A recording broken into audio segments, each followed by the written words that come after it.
What is up, everyone? Welcome to another episode of the podcast. Today, we'll be talking with MikesHD.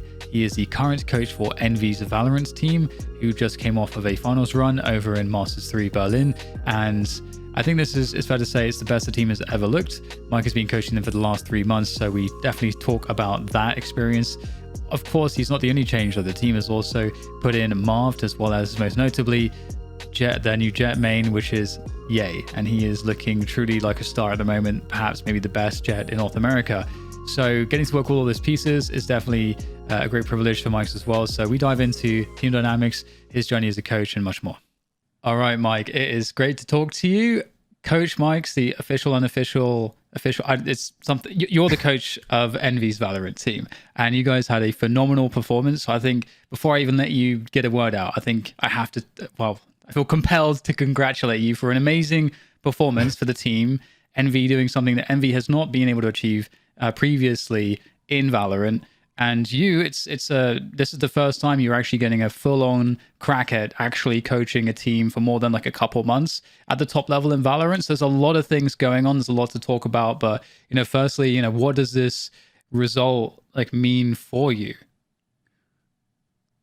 Well, obviously, the biggest thing coming in was we had the 6 days of practice after we got Ye in, and also we swapped Marv in. That was about the time I started as well, was when Marv came in. So you already have 2 new players, you're kind of short on practice time, and you're not really sure what results are going to be, because obviously the roster on paper looks stacked, but it doesn't always matter how stacked the roster is if there's no plan behind it. But we got through the first qualifier, got through the 4th place curse there, and then we had kind of a scattered schedule going in because we had the boot camp in Dallas, and then obviously I couldn't go to Berlin, and then the practice schedule for Berlin was also kind of scattered. So it was really interesting to see how fast we developed from practice session day to day, and trying to figure out gauging how well you're going to do. Because it always seems it felt like the team could always have the chance to win an entire event, but you didn't know what the bottom performing line might be at any certain time, what an average day might look like for a match day. Well, I mean, the average day ended up being pretty good. Not dropping a map until the finals is very impressive. I mean, it's and you had to go through a lot of really strong opposition, obviously, to achieve that. And it is interesting because obviously whenever there's a new lineup, you're getting new players slotted in, and arguably getting a Jet in, someone like Ye, should be one of the easier things to kind of place into a team. I think a lot of people would say, because it's just, you just build around him. So it's not as though he's having to kind of fill in for a system, be put into a system that's already in place and kind of work his way through it. So the system kind of plays around him, so you get to feel that out. And that happened really quickly. How much of that do you think you could ascribe to sort of the honeymoon period? What do you think about that as a concept? Because as you just mentioned, you weren't really sure in terms of the entire range of performances with this team yet, because there's such a small sample size. So do you feel like the honeymoon phase is a thing with this current lineup, or can you quantifiably point to the reasons why this lineup works right now and will continue to work in its current form? So I think one thing that kind of honeymoon phases might play into is when certain players are overperforming, maybe when they first come in, because now it's okay, you're in a new system, or maybe people don't expect, or there's no footage of how to tell how you're going to play in that system, right? So just swapping a player to a team, that can change things up, because it changes the whole fundamental aspect of the team. And even with the duelist argument, which I agree with to an extent, but at the same time, I think Ye is just so proactive and he's such an aggressive player. It definitely changed how we played overall. Because I think Mummy was a good Jet, but at the same time, he's definitely a different version of Jet, where he's more passive, he's holding angles, where Ye is just going for fights all the time. And I think that definitely gives a different dynamic, which frees up other players across the board on the team to play differently as well, because then I think it allows Vic to either go for aggression plays where they might not expect them, or he can play more passive And he doesn't really have to feel like he has to be aggressive on his role depending on the map. I think it just frees up everyone else, because when people play against us now, I think they're so focused on, like when people play tens on Sentinels, like they're so focused on that one jet player that can take over the game, they kind of forget about all the other pieces across the board.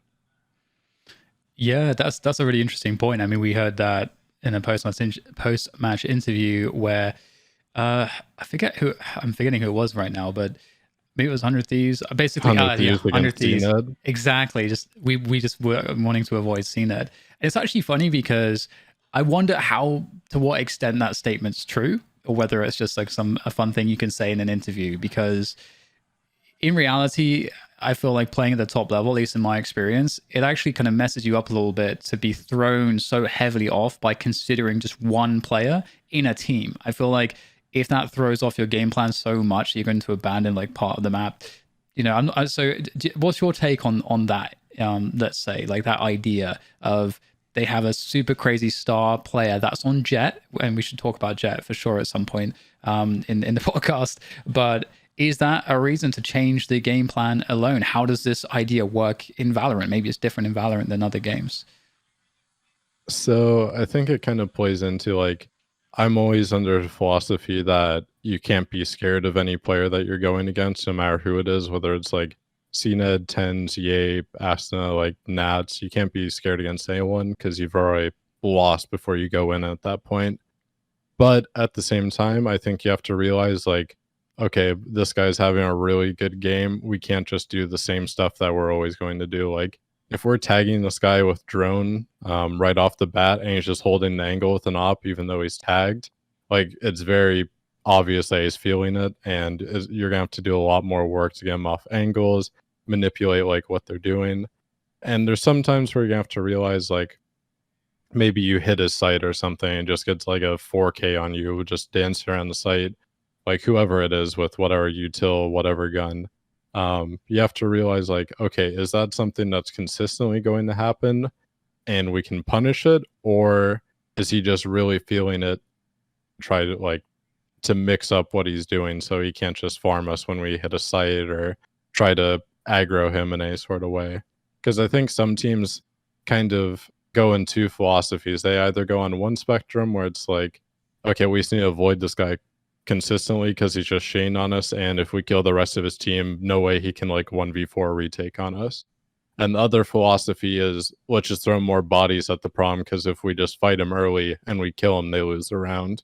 I think that's like the two odd spectrums that everyone goes to immediately, like against like a really superstar player, if they're feeling it. Yeah, and especially again with Jet in the picture, I feel like Jet has so many ways to create a high degree of cost on utility. If you're dealing with a really good Jet, it's like you're going to have to use so much, you have to spend so much to deal with that Jet, and that's really disruptive.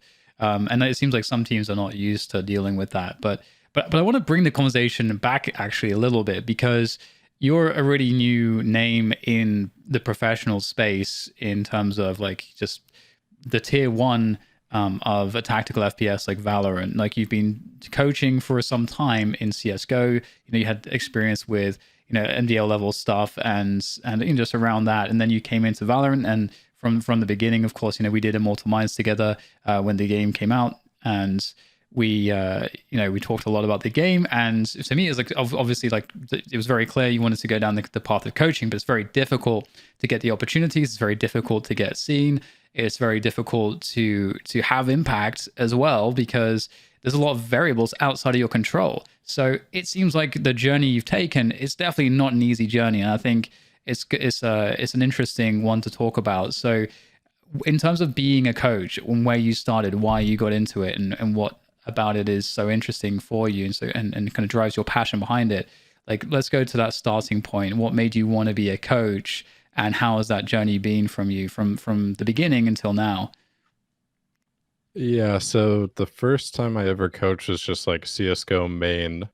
And I remember, like, I used to play open, I think a little bit of intermediate, but that was about it. And I knew that since I was doing it during like high school to college, that I didn't really have the time to be like a peak, like individual player, from just being able to come home and pug and grind mechanics all day because I had like a job or after school sports and stuff like that, or just other stuff I had to take care of. So it's kind of like, okay, I like making like the right reads, the right calls. I like studying opponents. So can I do that in a different way that doesn't involve playing, which is just coaching basically to an extent. But then you run into the thing of like, you don't really know like how to coach, like, okay, I know how to help my teammates. Like when you're working in a team, I know how to correct some of the stuff they're doing, but there's also so many more different aspects because you're now in charge of everyone, making sure everyone's performing optimally. Also, like the emotional, mental side of things, you have to deal with that as well to make sure you're going to be a successful team. So when I first went into like coaching main, I think one of the things that remained consistent from then till now is I felt like I had a pretty good idea of like fundamentally what people should be doing. The issue is I feel like if you don't have a lot of experience, people are just going to disregard what you do. Except then if you have someone like, let's say you talk to someone like you or Sean, right? And if you or Sean are vouching like, oh, this guy knows what he's talking about, then all of a sudden you're on everyone's radar because now you have some verification behind it. And I think it comes from people not really paying attention to people's analysis or what they're saying, and kind of just more the name behind it. And that's kind of just a typical trend in esports where you see coaches or players or whoever recycled for a really long time, even though maybe they're not actually like correct in a lot of the things they think, and they've kind of fallen behind the times. And then moving into Valorant, like I didn't really have any interest in coaching at the start. I think I told you that as well when we were doing the Mortal Mind stuff, because it was like the game was so different from CS. Like who knows like what type of players are best. Maybe Overwatch players will be better at this game, and I have no clue about Overwatch. So it took some time to get like adjusted to the game, and then more teams were formed, and now I can actually start watching pro play. Okay, what do they think is best to do? And I felt like I was still trying to like figure out the identity of the game with agents and everything, because it's so simple in CS to think of, okay, everyone has the same utility, you can do this and this on this map, versus in Valorant's like a whole new world of possibilities based on just what agents you pick to start with. And I think eventually I just got to the point where it's like I do want to try coaching, and it's just kind of a fluke thing that happened after we had Sliggy on for one of the episodes, I think.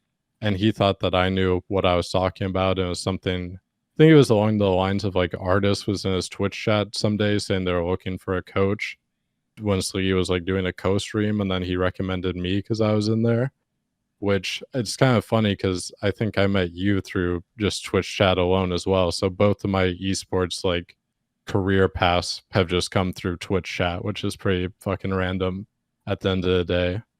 And then from G2 to Envy, it was just, I think the manager for Envy reached out to me just off my tweet. I think it was what it was. And it was just another case where I knew if I could get a trial and just talk to people and explain what I thought about the game, or like we should do this instead of this, that people would get it eventually, instead of trying to do the route where it's like, okay, you make like a tier 3 team and try to grind the ladder, or you make a tier 2 team and grind the ladder. I just figured that maybe it'd be a good moment for myself as well to realize, do I know what I'm really talking about if I can impress people at the tier 1 level going forward? Because I think if you can talk to an IGL like FNS and they agree with a lot of your ideas, or they think they're smart, then you probably have like a little bit of a clue about what you're talking about. And does he think what you're saying is smart? I hope so at this point. I think so. Yeah. So in terms of working with Envy, so you've been with them for like 3 months now. Is that something like that? Is that right? About. Okay. So so in terms of coaching, as you said, there's a lot that goes into it. It's you're trying obviously to not just figure out strategically and tactically how to improve the results of the team, but it goes much beyond that in terms of how are the players, what is the players dynamic, the interpersonal dynamics? How do you get the best out of a player that you need to maybe adjust things with that person specifically, and have that kind of social intelligence elements, like working within a team, a structure where there are managers, where there are people, there are deliverables essentially, and people that you're held accountable to. That you enter into this environment, because obviously, as you said to begin with, it's about like understanding the game, but then of course you're in this territory where there's so much more. So now because you did that, I guess, trial situation with G2, which is like a month or two, I think, is that about right? And so now with Envy, not only have you surpassed the month or 2 point, it's going very well. Envy doing better than they've ever done in this game, and you've obviously done a lot to help them achieve that. How have you? So I guess actually, again, there's so many different ways to kind of to discuss what it is to be a coach on a team like this. But the first thing I'll ask you is, in terms of your impact or what makes you particularly special as a coach, and let's say if I'm a viewer and I'm looking at Envy playing a professional match, what are some of the things that I see from you the most in the game? Is it tactical stuff, or are we talking about other elements too?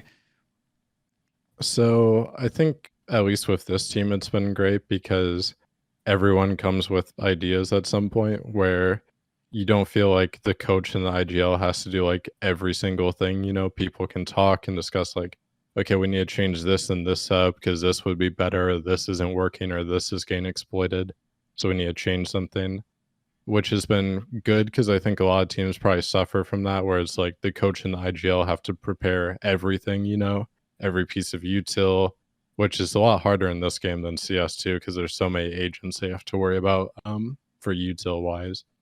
But I think either like my options are bring in new setups or like strats or whatever, and then fine tuning them, or fine tuning strats or subs that our people bring in. So it's not always like, it's not the case, I would say, where like every setup or strat is one person's. It's kind of like a mixed effort.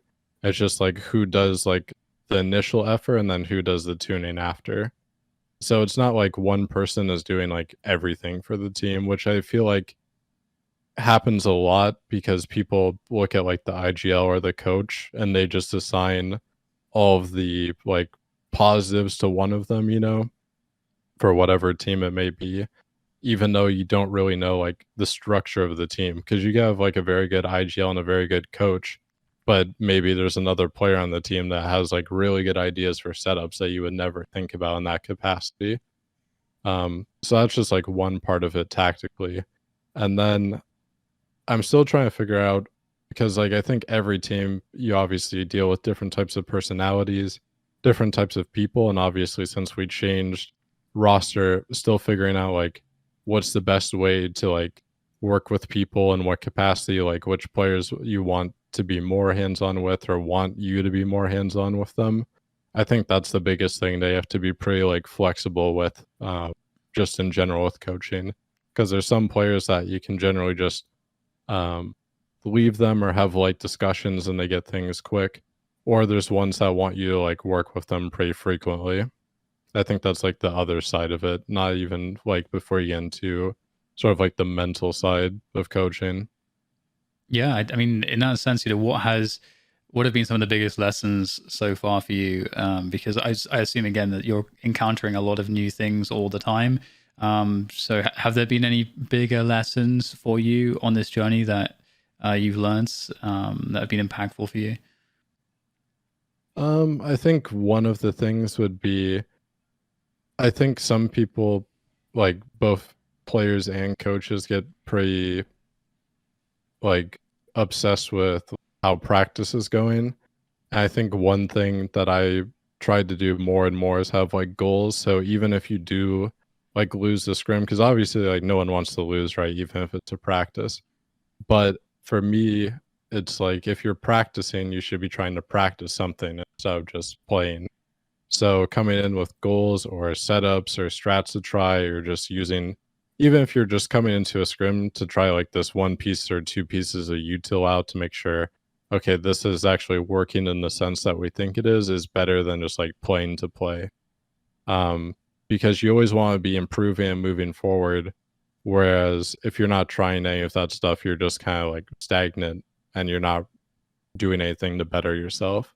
I think that's one of the things where I've kind of realized where I don't really care about losing scrims unless you're just like getting rolled for certain reasons, or if like you run a setup X amount of rounds and it failed like every single time, then going back to the drawing board on it.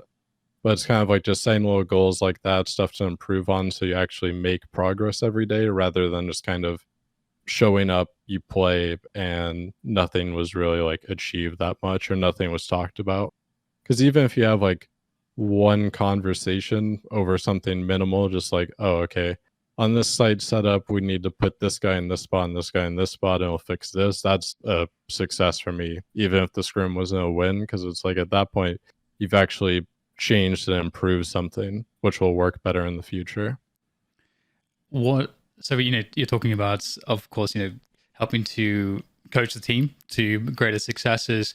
What are some of the things that you have become aware that you need to focus on in your own development in terms of being a coach, like ways to be a better coach, in terms of your, have there been obvious weaknesses that have been highlighted, or not necessarily even weaknesses, but just areas of development that have become clear to you? This is something I need to work on. I've picked up a book on this, or, this is something that I'm looking for inspiration on.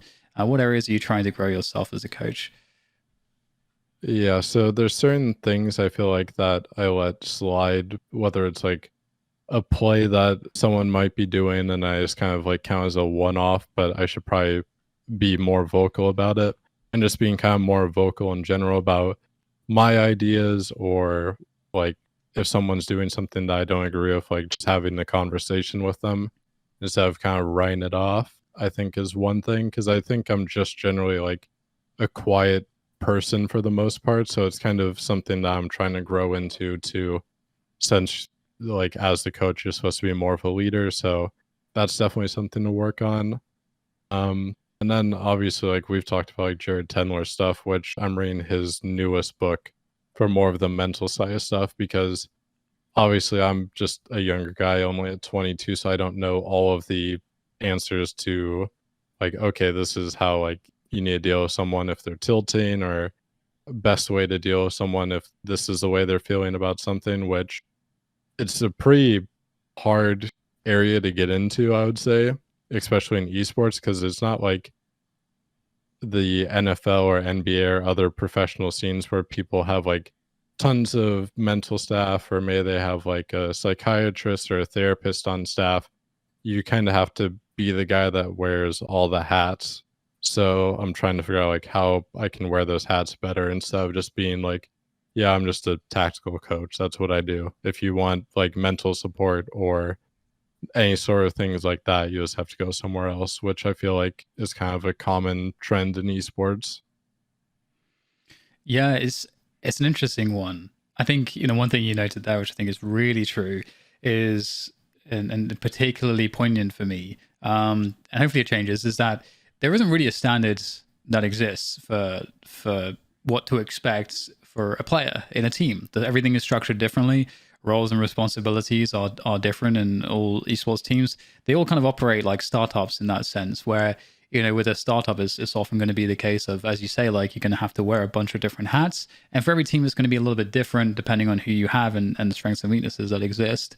But it does feel like, as you say, like it's a miss, I think, in a lot of cases for teams not to think about this more, because or find the right approach for it, because I feel like if there's a disconnect with the coaching staff and maybe the immediate managers, like maybe the general manager who's in charge of that particular team, if they themselves don't have enough of an understanding of what a good culture looks like, of what good and bad performance looks like, or where performance issues, where they crop up, how to really understand some of the things. You don't have to have a full understanding of everything, obviously, but just being more in tune with performance on your team, I feel like that can definitely help.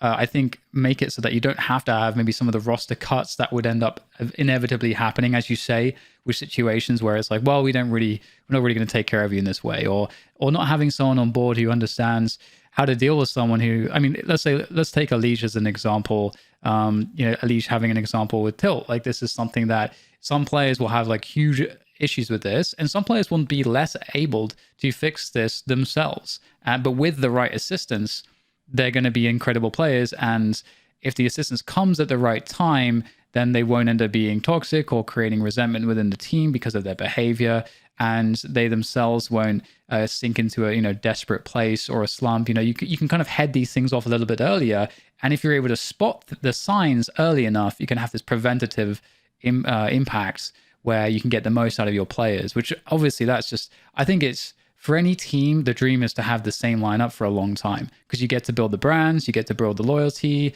fans build a connection with a certain lineup. It just gets better and better over time. So you really, from a branding point of view, for a team point of view, it's amazing to have the same group of guys, fighting together for a long time. So it is sad sometimes when you see like constant roster moves on teams, and I always wonder, how much of it is preventative. So I like that, very much that you're thinking along those lines of like, how can I help to improve or learn more about performance and help each and every player get the most out of their career at every point of it.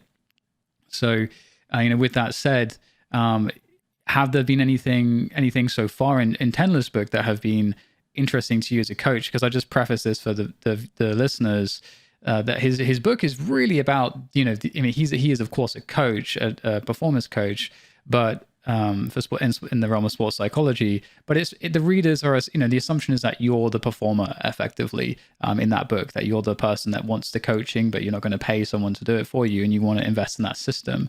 So you, as someone that's looking at some of these ideas and you're trying to spot maybe some of the signs with the players that are playing in front of you, but you're not in their head precisely, how does that process actually work for you? Is there anything that you've been able to easily pull from that book so far, or are you still kind of figuring it out? So I think one thing is like, I'm still trying to get into the book as well, since I haven't had much time recently, but right. understanding the material is one thing, but then also like figuring out how to use it in practice. Because one of the first things I picked up that I liked on, which is just like the initial part of the book, is that ignoring emotions is the wrong thing to do, because they are like signals for what's actually wrong, or like when you react a certain way to a certain situation, that does tell you something. If you just like try to shut down your emotions, you're not really fixing the issue at hand, you're just kind of suppressing it. So it's kind of like, I guess an example would be like, if a player is getting upset about like a certain situation, whether it's in a match or practice, have like sitting down with them, having that conversation about like, okay, you react this way in this situation, what do you think you can do differently with that? Like, is that like an accurate response for something that you can control, or is it something out of your control, like the situation at hand? Because there's kind of a realization that I had, at least about Tilt, is like, there are certain things that are going to happen in the game that might not be in your control, like just RNG, net code, just various things like that I can't control. So why get upset about it, And I think that's kind of easy for me to say, because I'm not a super like emotional guy to begin with, hence the voice and everything too. But like, I find players get frustrated over certain stuff. So like there's going to be like a split amount where it is in your control. There is something you can do better, you can improve, which you just have those talks, which is pretty easy. It's like, oh, you just need to be in this position instead, or don't swing this, or don't take this fight. Those are all generally pretty easy. It's the things that people can't control that I think upset people the most, because like there's something that someone's doing that you can't do anything about in this capacity, and people don't really like that. And especially like in a video game as well, where you're already confined to certain limitations outside, like compared to if you're playing like a professional sport, you're a lot less limited by the initial rules than if you're in a video game, because now you're in a certain environment where the controls are all limited, like your actions are limited. There's only certain ways that you can respond to things, which you have to kind of perfect at the top level, which is definitely a lot harder to deal with, I think, especially mentally.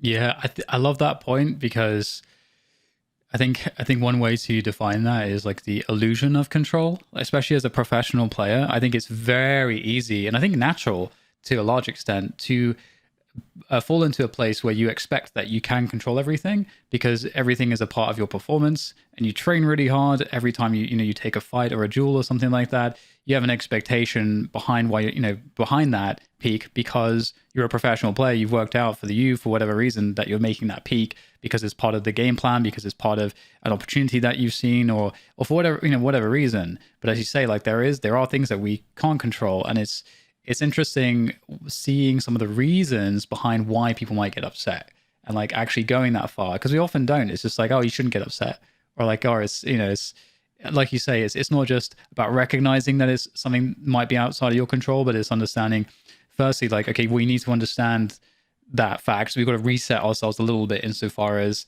you need to be able to see that certain things in your performance will not be in your control. And for a lot of players, that is a revelation. And then on top of that, you got to figure out, okay, why is it that peak made you like the bad result made you mad in that case? Is it because of like some response where you feel like you needed that result, or is it because you had like some players are extremely critical of themselves, for example, and they have such high personal expectations because they know they're very good. So if they aren't already performing at maybe what they think is an acceptable level, then every single bad result or like small bad thing that happens then compounds on that, and then it eventually gets to a point where tilt starts to happen.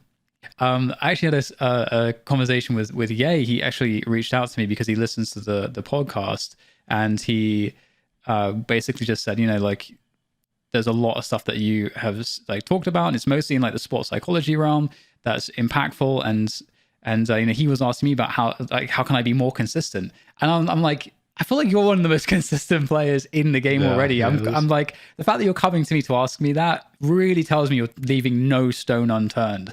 So I really respect that fact, because you definitely know more than me. But it's that kind of work ethic and kind of humility that's really impressive, and kind of shifting it into Ye a little bit. I have to say I'm really impressed by him, because he gives me this, and you can fill me in if this sounds correct to you. He has like I have like a sense of extreme confidence, but like not necessarily arrogance. He seems quite humble at the same time, and not humble in the way where the kind of goody two shoes type of, oh, he's so humble and that's just like, he doesn't think anything of himself and so on. It's like it's actually a realistic level of being, having that humility, understanding that although like having a realistic expectation of his performances, but also that at any moment he could drop off and he has to keep working really hard, and that any result he can enjoy it, but he doesn't enjoy it necessarily too much because he knows there's work to be done. And so I feel like you have this good combination of confidence, humility, and work ethic behind this guy that's going to make him an absolute force. And I really feel like he's becoming, and is on the path to becoming, the best player in North America if he keeps going. Is this assessment correct with Ye? Yeah, so I think like just the first day that I met him, it was obvious like that he was just a really great guy to talk with. And just before that, even like I remember watching him at, I think it was Boston Major, that Complexity Rat that he played in. And that was like when everyone had all the pictures of him just like constantly smiling every round and all this stuff. So you already knew like he's just like a pretty positive guy. And I think working with him has been really good because, one, like you said, he strives to be consistent. It's not like a very up and down thing with your duelist where some days are like really high performance and some days are low. It's like what you're getting every time, and sometimes you're getting the normal plus more because he just has the ability to take over a game like he showed in some of our series. It's also nice because he does like bring in a bunch of ideas, like I said earlier, where the team, everyone can bring stuff where it's like, okay, in certain setups, like I think I should be positioned like this, or I think it's really strong if I'm positioning like this early round and then doing this mid round, which when he can come in and just articulate like everything that he wants to do, it makes it easier for me to like try to plan around that as well. Because then I've already know then, because you vocalize the things that you want to do in a round, then I can plan so that's set up well, and then FNS can kind of call around it as well, which I think works out for the entire team when he's doing stuff like that. Kind of like okay, early round I want to be here, mid round I want to be here.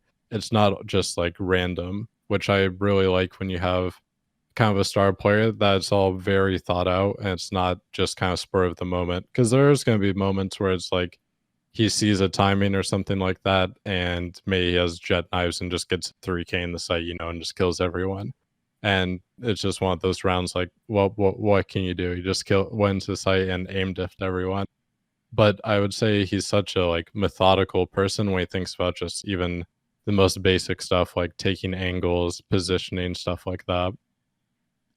Yeah, I definitely got that sense from him, and it's. I think this is also a really great point because I think it was an interview or maybe the press conference where he was basically just saying like he just tries to learn from every single every single mistake, perceivable mistake that he makes, and I think if you listen to Ye, you definitely start to see that you start to get that sense that this is a methodical player, which is particularly interesting because he's playing an agent that I think a lot of people will play in a very chaotic way and get big value because of how jet abusable a lot of Jet's abilities are, and she can just create loads of insane situations. And if you have a really high skill ceiling and mechanically you're incredible, you can do a lot with that. You don't have to be a methodical player necessarily. It's actually a lot of players that are drawn to that kind of style of play aren't actually going to be the methodical players normally. They're going to be the players that play off of feeling very heavily.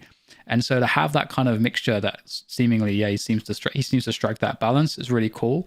Because he was saying about how he looks at every single situation, he tries to like figure out like how he can optimize everything, and I'm thinking to myself, if I'm placing myself in the shoes of a Jet, someone that's got to be taking constant like statistical battles, where if you die and give up a frag early on, you're completely setting your team back, and so it's interesting how he's learning to play the game because he has such a high degree of risk behind a lot of the decisions that he has to make. Yet he's working through that methodically, and that just seems like such a. It's just very interesting to see players that come around like this. Again, it's one of the reasons why I'm like, this guy he's going to be a star. He's going to continue to be one of the best, if not become the best in North America. Because if you have a reliable Jet, that's kind of amazing. Like even CNED, CNED, a lot of his skill from the times that I've watched him, a lot of it comes from what he can get out of insane situations because of feel and because of mechanics, because of those gifts. But will Ye be a more consistent Jet overall? I feel like maybe yes. And with that, I want to ask you about the finals because you guys are undefeated until you hit the finals. So what went wrong in terms of the finals in your eyes? I imagine you must have reviewed those matches already. Yeah, so even just like from watching them initially, I thought that at least going in, we had a good game plan. We knew what their tells were. We could have asked for a better veto. Like the first 3 maps were just ones that I felt like we could have 3-0'd, and I think the close score lines kind of represent that as well.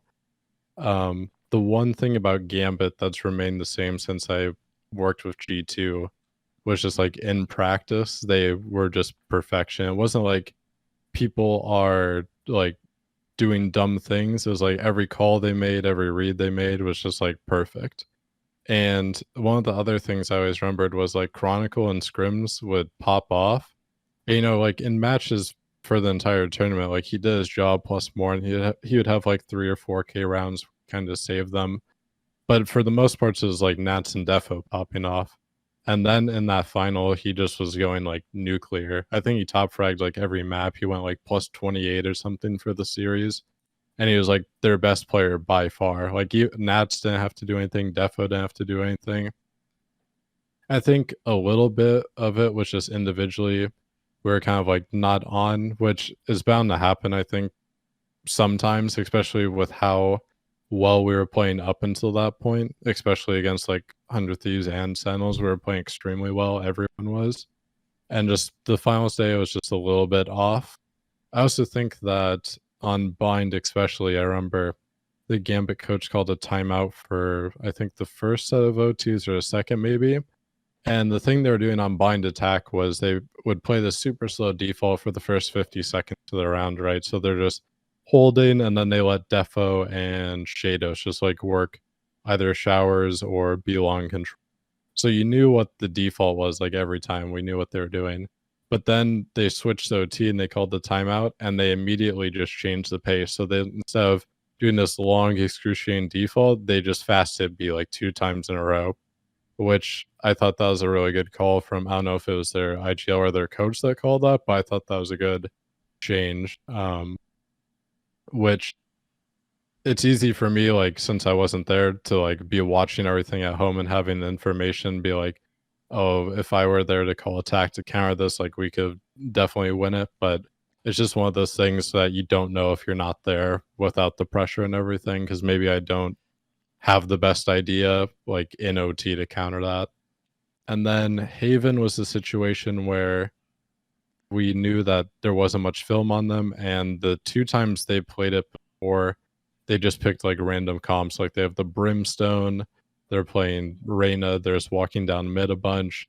It's just all very like puggy, so there's not much you can read into it. So we just relied that all of our setups and everything would work well against that type of style. I think our attack half, we definitely dealt with them well, but they still had some rounds where it's like you're not ready for them to be just like doing random things that aren't coordinated, but they hit their shots. And they said this as well, like when they beat Ascend and I forget the other team they beat on the map, because it's their perma ban, and they were just like, yeah, we just kind of like took aim duels and won them all, and we didn't really care about the map too much because it's our perma ban. So going in, and they just kind of have this mentality where it doesn't really matter if they lose. That's pretty strong, I think, to have on a map like that. And the pressure is more on us because it's our best map, so you expect us to win. Especially after Bind went such a close double OT, and then you go to your map pick, like it's like, okay, this is our must win. We gotta win this one. And go ahead. Go ahead. No, you continue. No, I was just gonna say, for their attacking side, it was just so random because like they would do kind of what looks like an A default, you know, they cage the cross, they dog sewers or long or something like that. But then they're immediately just running up, and like the ciphers, like they're all on one side of the map just doing like C splits or A splits. And you're so used to on Haven, like people defaulting, you know, taking map control, not just like, okay, they just ran into a site, you know. It's something that's kind of hard to adjust to on the fly. And Split, I think, was just, we've been working on Split, and especially after Haven, it's going to be kind of like disappointing that you lost your best map as their perma ban. But I think Split was easily winnable as well. But they are definitely like more practice on Split than us, so I wasn't too worried about that one either. Yeah, it seemed like, well, do you think there's a degree of the foot coming off the pedal a little bit? You know, you get to the grand finals, already exceeded expectations significantly. You've 2-0'd Sentinels, which is obviously, that was the biggest head to take, the winners of the previous Masters event, and also like perennially maybe the best team in the world. It seems like, you know, they've been owning everybody.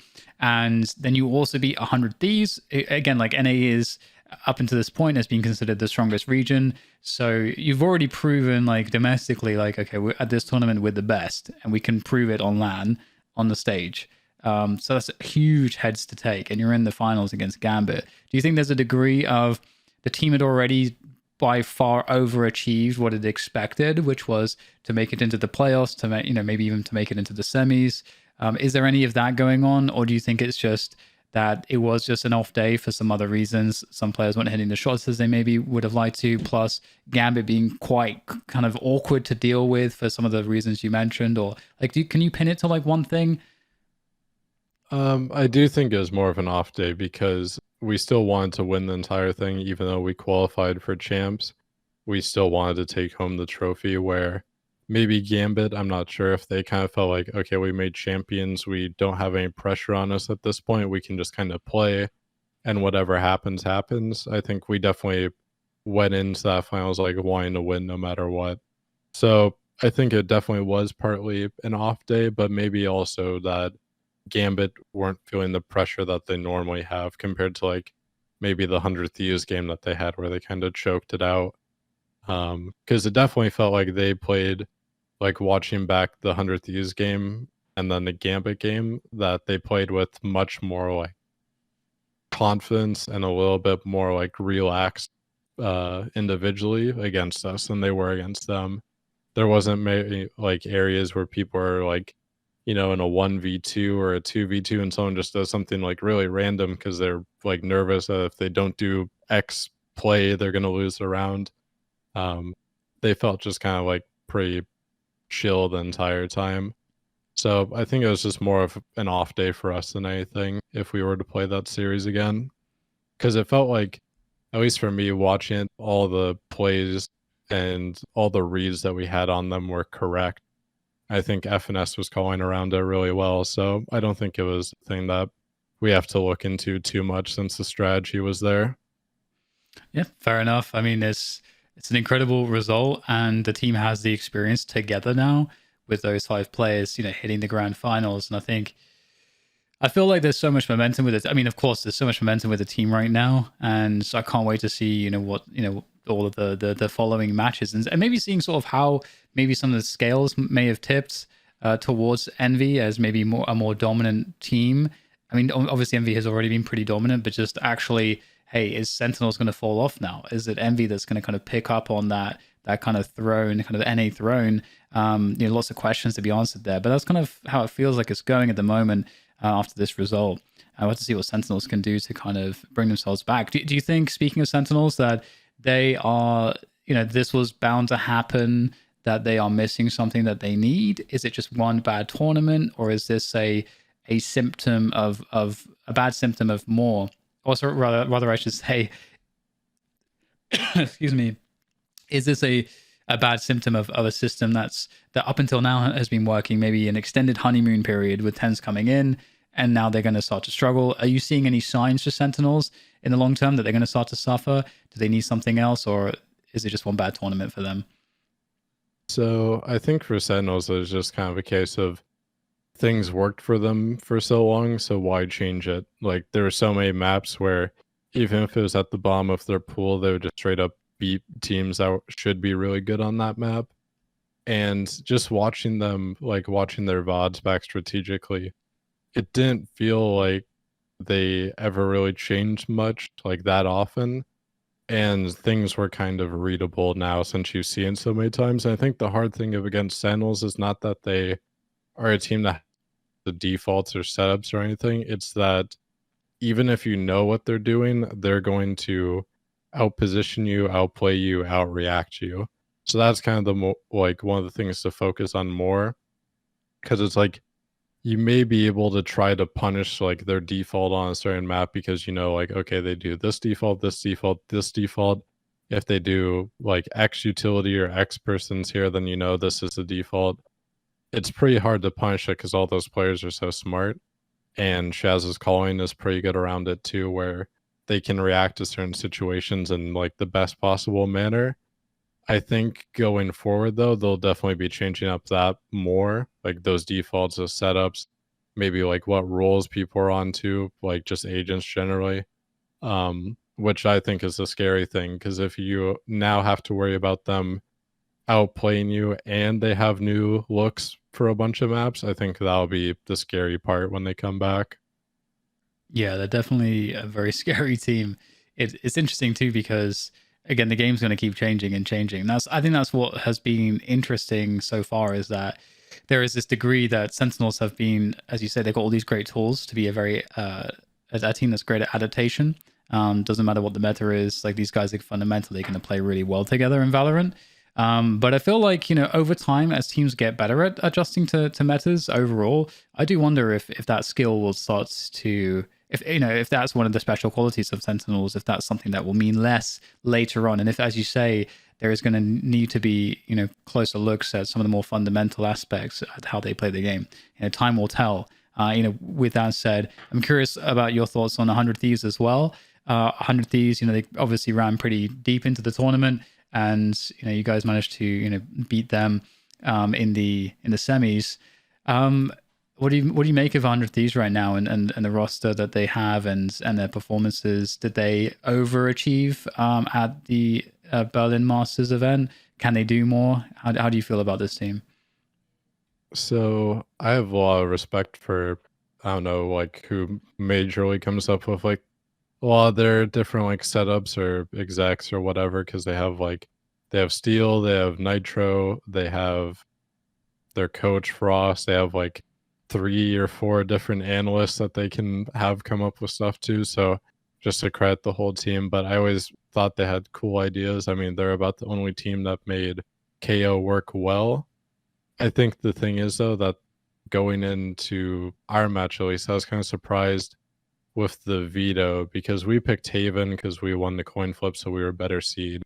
And then I figured they would pick like Split or Icebox because those would probably be like our 2 weaker maps in their eyes because we only at that point had been Sentinels on Split was our only win on Split in like months. So I was kind of surprised when they picked Ascent second, and maybe it was because like in the BO5 seeding match they beat us on it.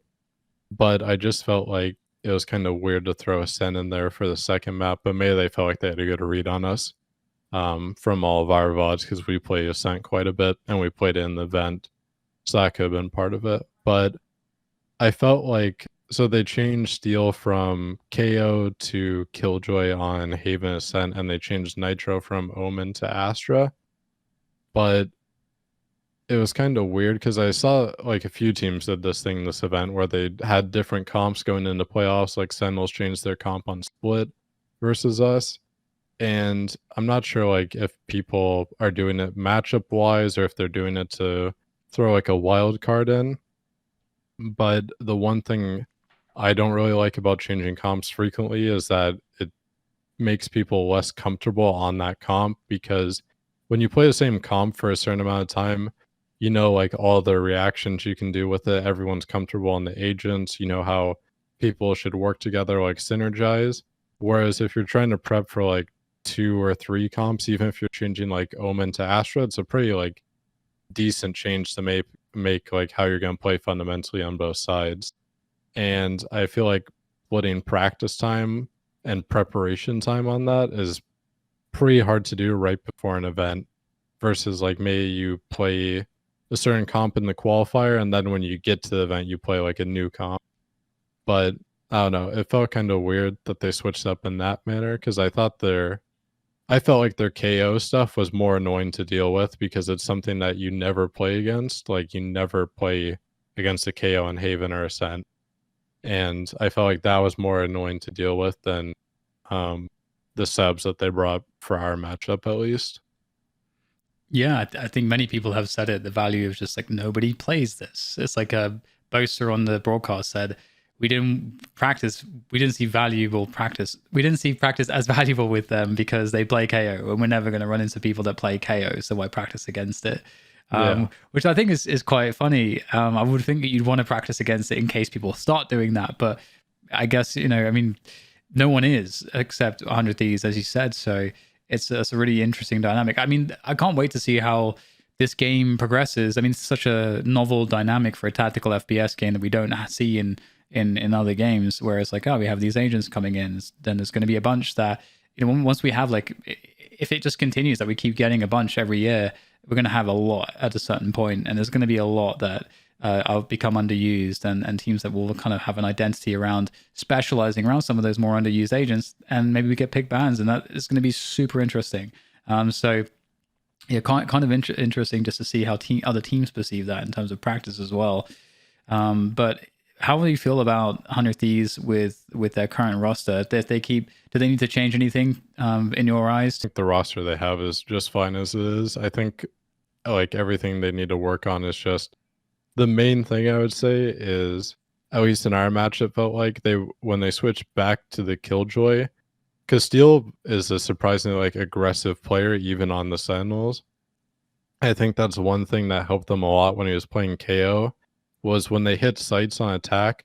One, they could shut off like any util that people are throwing. Like if you detain the Astra, or the Killjoy, or the Cypher, or whatever that anchor is, you can shut them down, negate that util. But I thought their spacing going into the site was much better.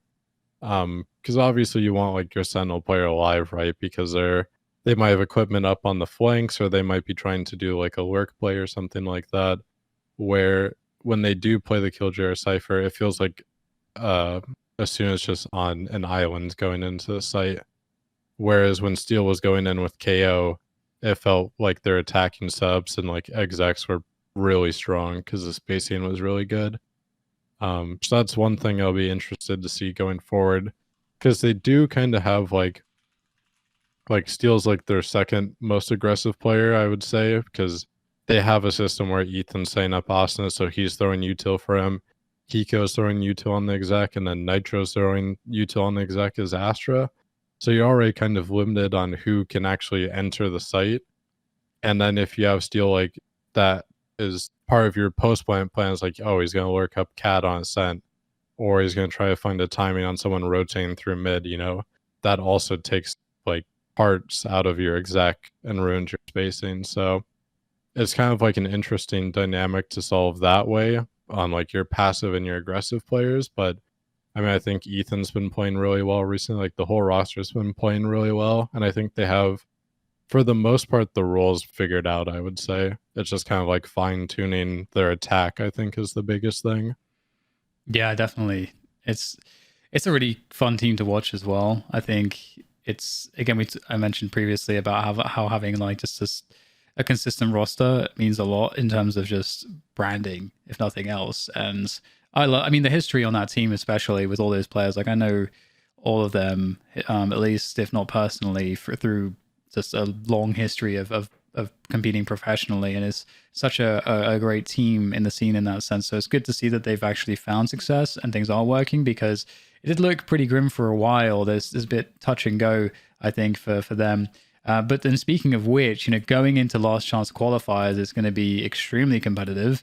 Of course, you know, Envy doesn't have to worry about that, which is great. But the 100 Thieves, Version 1, FaZe, Xset, Luminosity, Cloud9 Blue, Gen G, Rise, Order, and Peace are all the teams here for the last chance qualifiers. That's a tough one. I mean, only one team will get the spot and qualify through to champions. Do you have a prediction here on this one? What are you feeling about all these teams? Is there a good dark horse pick as well there for you? I think, let me pull up the list again. I think, at least for me, there's 3 teams that could win the whole thing probably, which would be like 100 Thieves, Xset, and Cloud9. Trying to see if it's even pulled up. Okay, it's not on VLR yet. But I think those 3 teams would be my favorites to win it. I think FaZe could be a dark horse though, because I don't know what those guys have been working on recently. But especially if it's going to be a LAN, I think, then that could have some upset potential. I think V1 too could probably, with their new roster, could shake things up a bit. But at least my 3 would be like Cloud9, Xset, 100 Thieves are the strongest teams. It'll be interesting how 100 Thieves do, because one, they've been playing different types of opponents, and everyone from NA can just watch everything you've been doing the past 2 weeks, you know? But at the same time, they have been in good form, so that could carry over because you're coming fresh off an event.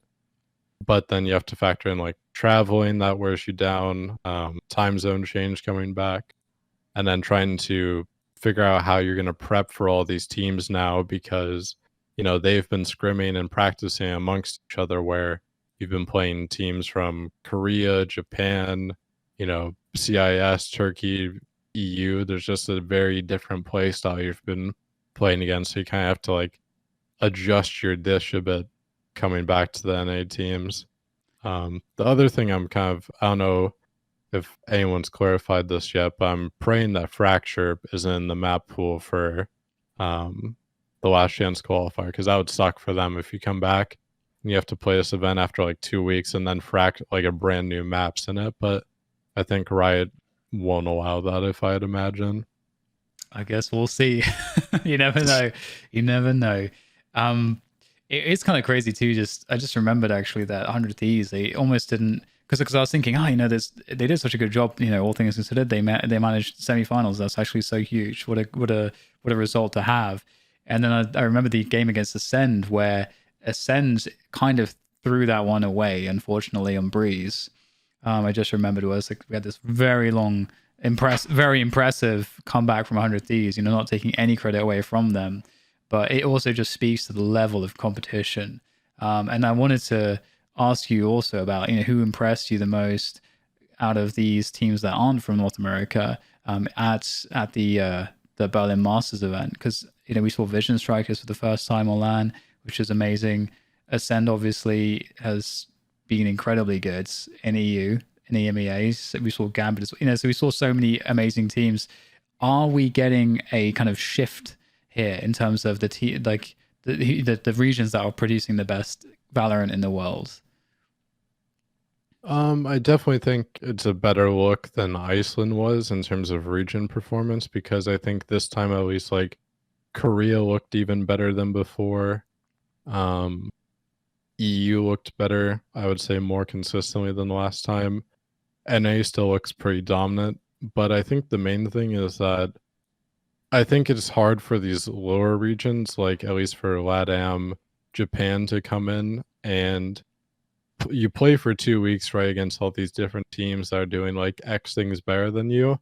But then I think the Paper Rex guy said this as well. I can't remember which one. But like when they go back home, people just troll and scrims, like the other teams. So the level of competition that you go back to for the next like 4 or 5 months, it's kind of hard to practice all the stuff you learned, even if you're playing against like the best teams in the world, because you have to figure out how to get value out of your practice then. Because like another team I was impressed with was like Vivo Keed, especially Heat. That guy's fucking insane. But it's hard to go back to your region that's very clear. Like Brazil should be good at this game at some point, just with how good they've been in TAC FPSs and so many other genres. But it's just a matter of like, what does the rest of the region look like when you go back home? Can you get good practice? Like, are people behind on the meta? Do you have a good idea of what the meta is? Where I feel like in NA and EU at least, the level of competition is so high that teams have to be evolving constantly. There's not just like, even with Sentinels, I don't think there's like one team anymore that's going to be like the clear favorite, where some of these like minor regions, I think that might be the case for a little while longer. Yeah, and it's as you say, like there's a lot of competition. It's just increasing over time. We're seeing more and more players, and just in general more willingness to jump over to Valorant from other big games like CS:GO. And so it seems like, given that Valorant hasn't even franchised yet, we as all assume that's going to happen at a certain point because it's Riot Games and that they have a successful model already in place with League of Legends where they've done that. And that also it's a big solve for a lot of different issues that say that CS:GO had. And so in that sense, there's lots of interesting pluses behind it and things that would lead us to believe that that's probably going to happen at some point. And CS:GO, obviously, I haven't been keeping a super close kind of ear to the ground on everything that's happening in terms of like the behind the scenes stuff. But it seems like, we are getting a lot of CS:GO professionals, coming across now, like more and more and more. So there's just so much talent coming into the game. And looking at the current ecosystem of Valorant, like, what do you think? Do you think there will be any fundamental changes to the way the game is played in terms of, let's say, Riot, and changes that they should or need to make this the best esport? Because they're getting the talent to make this the best esport. They're getting the viewership to make this the best esport. They have so many things in place already in the game that's going to allow them to monetize this effectively. So it just comes down to making the best esport. So is there something that you're looking at right now and you're like, this is a huge fail for competitive integrity, or that if they did this change, this would make the game way better for the professional scene? So I think some of the existing mechanics and changes they've been making recently, at least, aren't particularly good for the game long term because of variance. So like, if you think about the spam box changes that they applied to every map, where like the green Radianite boxes on the bomb sites are like all spammable now, even with pistols. And especially on Icebox B site, that's like a hellscape now because of that. But I think even on other maps, you take out the skill of before where it's like, okay, I know I can spam the box on backside Haven C from CT spawn on this area because there's not like a metal panel on the other side. And I think that, like, those little things when you're a pro player or like a high level player add up when you have that knowledge over everyone else. I think that's just better for the game, at least for me, because at least in CS2, I like that there's like, okay, there's certain things that if you know how to spam or like you know the lineup for the spam or these certain nades, you have this advantage over this person or like how the angles work. Whereas when you add it, so it's like, oh, instead of just one spot to spam this box, like you can spam everywhere, you know? You don't really need to know like all these certain things. And I get that it's trying to appeal to new players to make it more friendly to learn. But at least for, I think, a lot of competitive players, you want to find those edges because maybe you're not like the best mechanical player, you know, not everyone either has the time or the skill to grind to have like decent aim for whatever like rank you're in matchmaking or maybe you just play on raid or whatever. But I think having those other parts of knowledge that you can edge out other players is like where those players pick up the pace and where they find edges in their game that other people like aren't bothered to find or don't really care enough for it. Or maybe like they just only care about their aim, stuff like that. And that's how you beat those types of players. Um, so I think less variance for things like that. And I think another thing would be it's kind of the same concept where instead of the spray patterns being random for certain guns or the rifles, there's a lot that can be learned from players having a more consistent like spray pattern that they can learn, which is just another part of learning the part of the game instead of just, oh, it's random. So it's when you're doing a spray gun duel after like 8 bullets, just kind of chance at that point instead of the person who spent more time like mastering that spray pattern. I think it's going to be little stuff like that that makes the game better over time instead of just we're trying to appeal to grow just the general user base or player base of the game right now, Yeah, which I think will be something that they do over time. It won't just be like all at once. yeah, it's an interesting one. I do feel like they've done a really great job at actually creating a game that's very accessible, but is still very playable at the top level. Even though the mechanical ceiling, I think there are some small changes in quality of life things like you're suggesting that they could do, that I feel like still wouldn't harm the game's accessibility. You know, stuff like how forgiving the kind of player model velocity changes in terms of the kind of window for accuracy on the weapon. So when you're like slowing down into a stop position or moving from a stop position to a moving position, it's a greater window of kind of forgiveness where you're going to be reasonably accurate and that's workable versus Counter-Strike where it's quite unforgiving. You know, you have to be still or the gun is inaccurate, basically, which requires a high degree of mechanical precision. So, you know, I would love to see high skill ceiling there, but other than that, I do feel like they've done a pretty good job. There is one big thing I've heard people kind of bring up recently in terms of variants, which is pistol rounds. How do you have any thoughts on pistol rounds?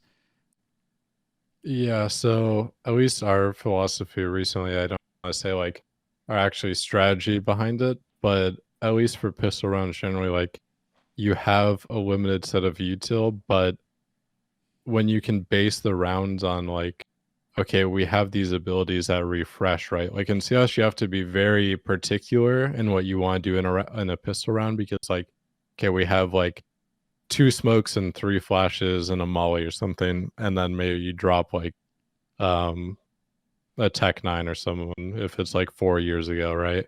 But in Valorant's like, okay, you can recon dart at the start of the round to get info, and then like 35, 40 seconds later, you can do it again, which I think definitely changes how people think about pistol rounds. I think the pistol round variance for me is not so much in the utility, at least, as it is in the pistols themselves, because I think, at least right now, like the classic right click is broken. The ghost, I feel like, should be rewarding people that go for headshots, but it's just almost better to body spam because of the rated damage. And the frenzy is also just busted because you can just full running, just murder people and just melt them with it, especially like they have no armor on pistol. I think it's those things that make pistol rounds more random because like if a jet dashes into a site smoke and then runs out the smoke and right clicks you immediately, and you stand no chance against that.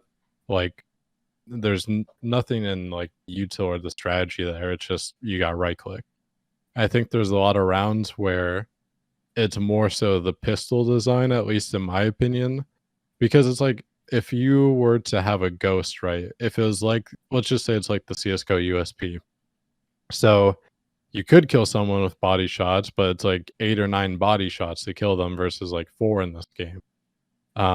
So people that have ghosts would be more likely to be taking long range duels where they can stand still and focus more on accuracy rather than just running into a site. And it doesn't really matter if you have the best accuracy, because at the end you can be like, okay, I missed my first 2 shots, I'm just going to body spam this guy. It's stuff like that that I think changes the dynamic of pistol rounds. I mean, we've had this discussion in CS2 for the longest time that pistol rounds are too random, and with the economy before, like, they changed the outcome of the game. I don't think it's that detrimental in this game right now, because depending on like how the pistol round starts, unless someone gets like a 4K, you're not at a huge ult advantage against anyone besides like Spike Plant maybe. So you can't really stack up like ults early unless you're trying to farm the orbs, but no one's really doing that. And then other than that, it just feels like you can buy so quick. Like you could 4-second round if you get bombed down and lose as an attacker, and have like a pretty equal buy if you have a good strat for it.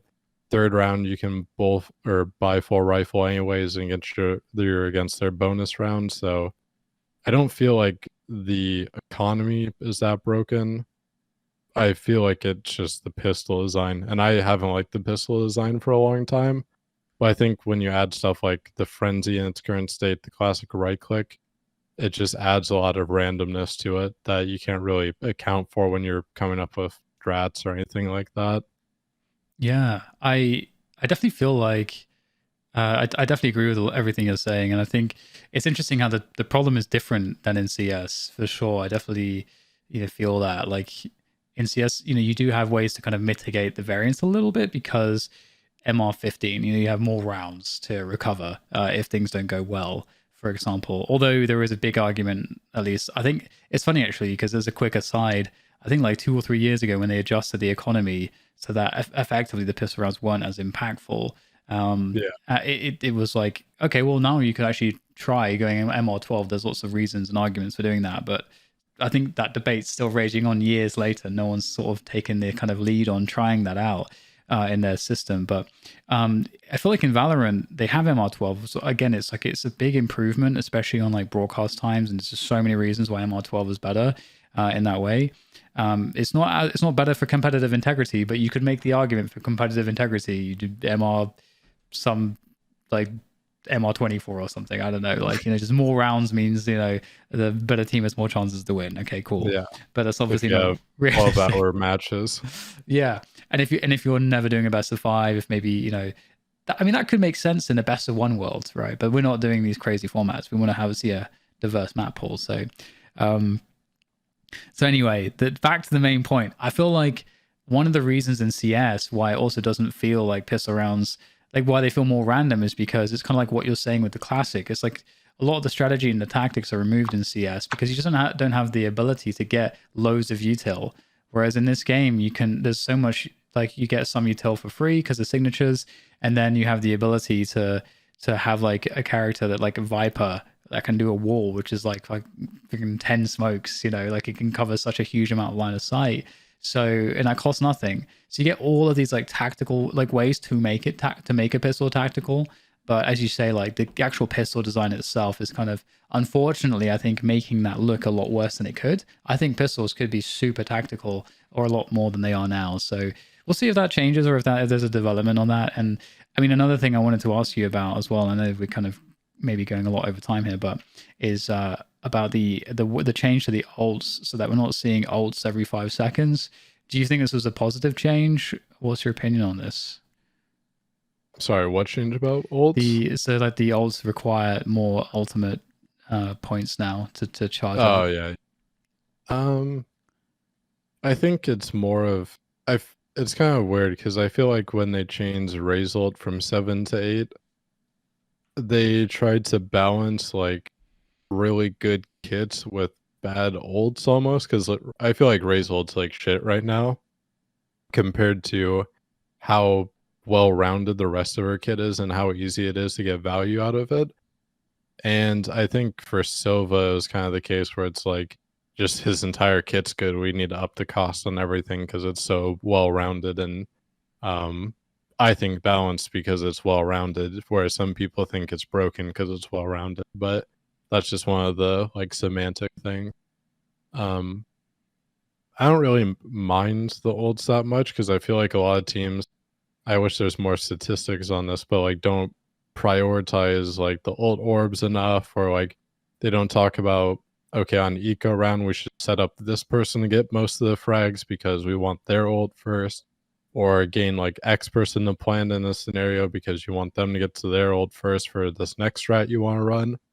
I don't feel like complaining about ults is like that important because most of the time people are doing well thought out stuff with their ults, and if you're doing all those little things to stack up the orbs, you're playing another economy game. Like there's the money, or like the money for buying guns, and then there's the money for ult.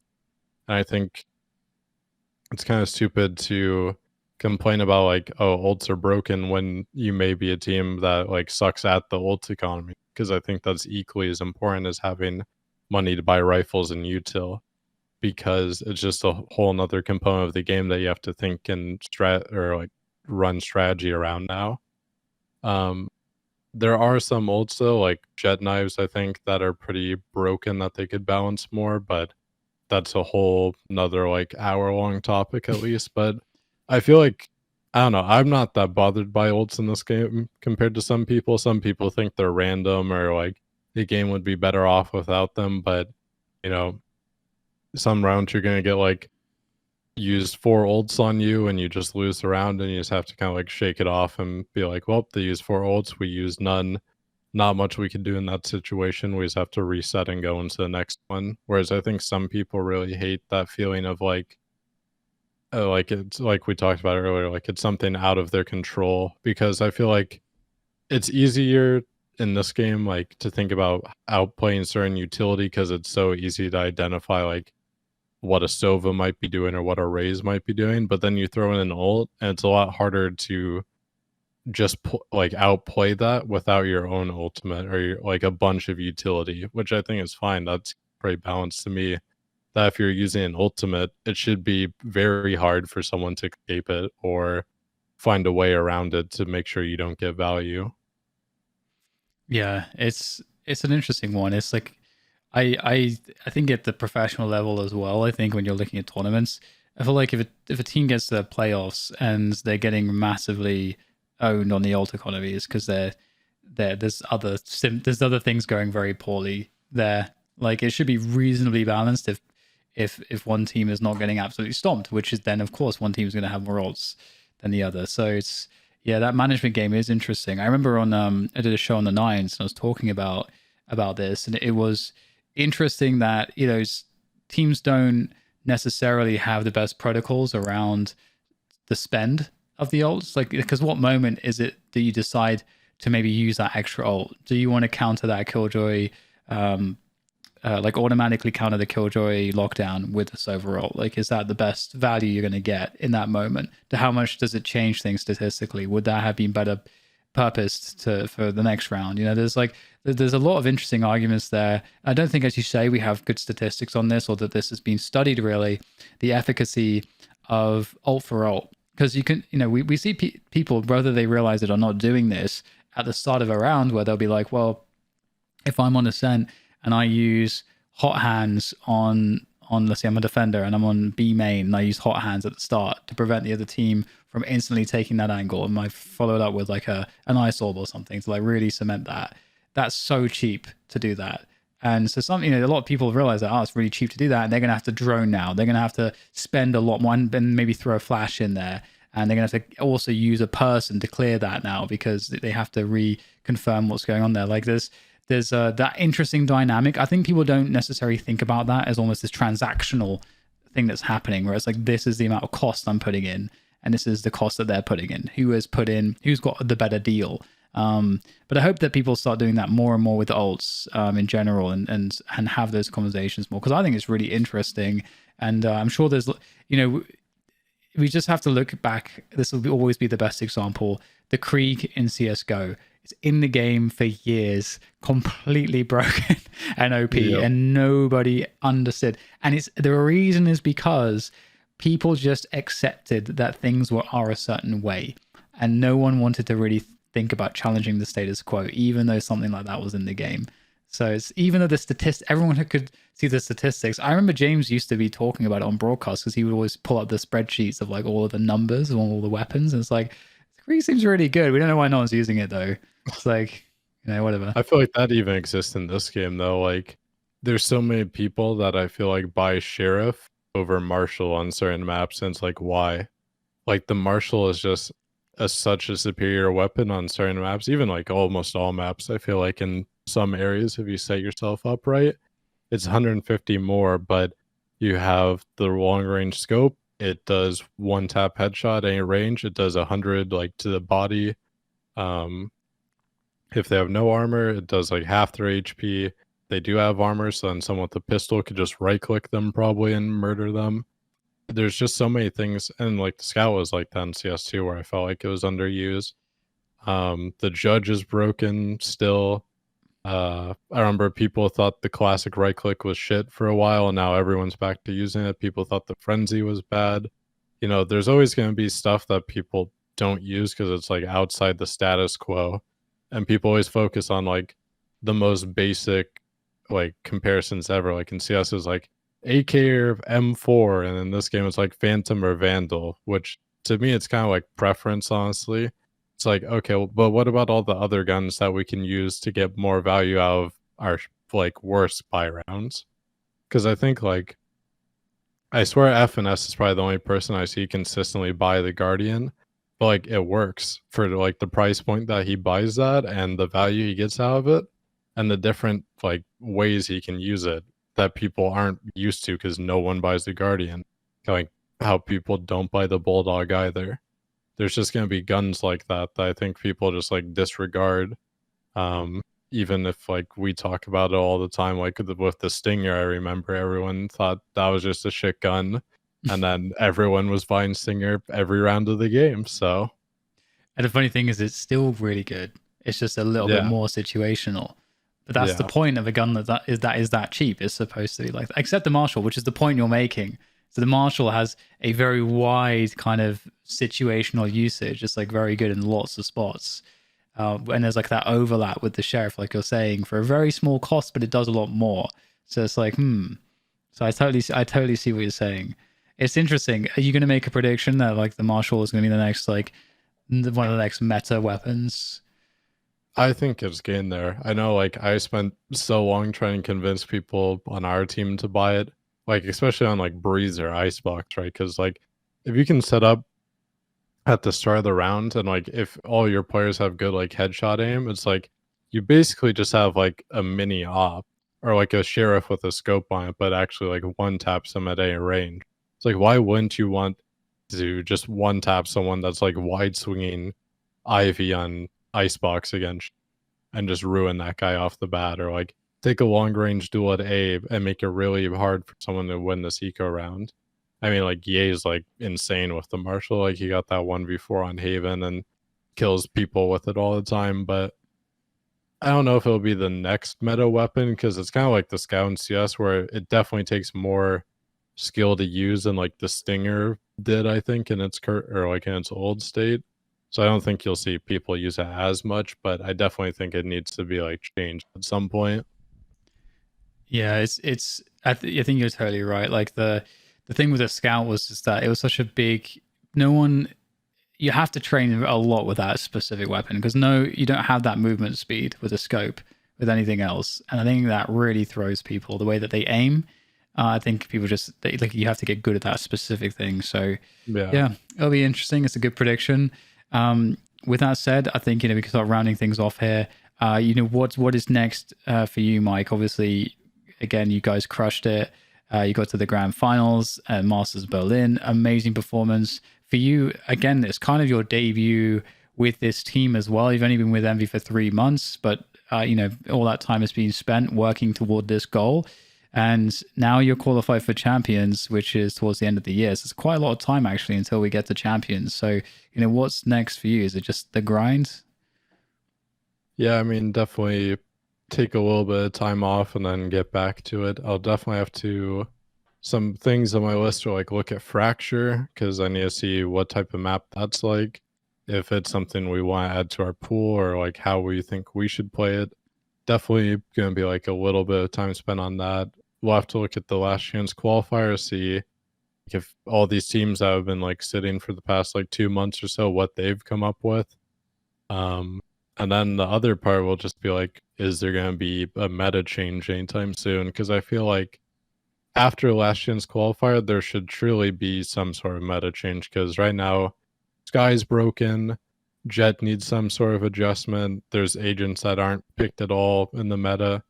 So I definitely think there should be some sort of mix up before champion, which I think will make it more interesting. I really like, I know some people probably hate the meta changes in this game, but I like it. I like going, be like, okay, we need to rethink, like, because this agent looks really sick on paper now. We need to try this. This agent's not as good anymore. Do we think we can get value out of it? I like having those types of conversations every few months, rather than just shit's the same, just keep playing Sky, it's broken, so just keep using it.